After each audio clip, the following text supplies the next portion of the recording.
சரியான விஷயம். அஜித் குமார் சார் வந்து இங்கே தான் இருக்கார். இப்போ தான் லான்ச் போயிருக்காரு. என்னடா குரூப்பாக இருக்கே அப்படின்னு பார்த்தேன். இப்போ தான் ஒருத்தர்கிட்ட கேட்டாங்க, லான்ச்சில் வேலை செய்கிறவங்கள. இப்போ தான் சார் உள்ளே போயிருக்காரு அப்படின்னாங்க. மேபி சான்ஸ் கிடச்சதுன்னா எப்போ ஒரே ஒரு ஃபோட்டோவை பிடிச்சிடலாம். இப்போ உள்ளே போயிட்டு அடுத்த வேலையை பார்ப்போங்க. ரைஸ் ஃபுல்லாகவே வெஜிடேரியன் தாங்க இருக்குது. கொஞ்சம் முன்னாடி வந்திருக்கலாம், பட் இமிக்ரேஷன் லேட் ஆனதுனால ஃபுல்லாக வெஜ்ஜு தான். இது மட்டும் தான் சிக்கன் இருக்குது. நெய் தோசை வாங்கியிருக்கோம். ஸோ எக்கு, அப்புறம் ஸ்நாக்ஸ் கொஞ்சம். ரொம்ப சாப்பிடல, ஏன்னா தூக்கம் வர மாதிரி இருக்குது. நல்லா சாப்பிட்டுட்டோன்னா சரியாக தூக்கம் வந்துடும், செட் ஆகாது. அதுதான்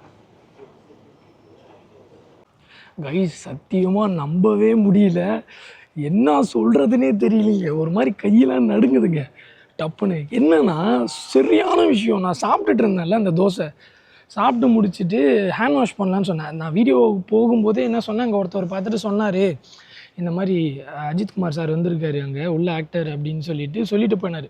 சரி, ஒரு வேளை சும்மா தான் சொல்கிறாங்க அப்படின்னு நினச்சிட்டு நானும் அமைதியாக இருந்தேங்க.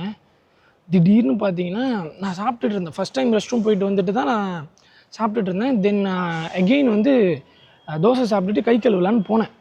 அந்த டைமாக என்னன்னு தெரியல, mobile, passport, boarding pass, camera எல்லாத்தையுமே சாப்பிட்ட டேபிளில் அப்படியே வச்சுட்டு போயிட்டேங்க.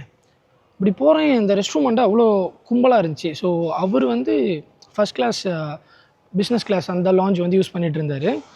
நம்ம நார்மல் லான்ச் வந்து போயிருந்தோம். என்னென்னா, ஐயோ எனக்கு வாயே குளருதுங்க.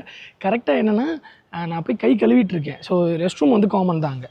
நான் போய் கை கழுவிட்டுருக்கேன். உடனே வந்து அந்த வாட்ச்மேன் மாதிரி ஒருத்தர் இருப்பார்ல, போனோடனே வணக்கம் வைப்பார் எல்லாருக்கும். வாங்க சார் அப்படின்னாரு. ஏன்னா நான் முன்னாடி போயிட்டு வந்ததுனால சும்மா பேசிட்டு வந்தேன் அவர்கிட்ட.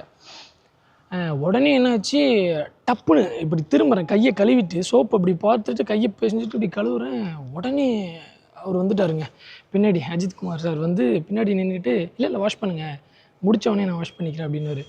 எனக்கா அப்படியே உறைஞ்சி போய் நின்றுட்டேன். எனக்கு மைண்டு ஒன்றுமே புரியல. ஃபோன் பாக்கெட் இல்லை, எதுவுமே இல்லை. சாப்பிட்ட கையை கழுவுறேன், டப்புன்னு பின்னாடி நிற்கிறாரு. என்னடா அப்படின்னு ஆகிப்போச்சுங்க.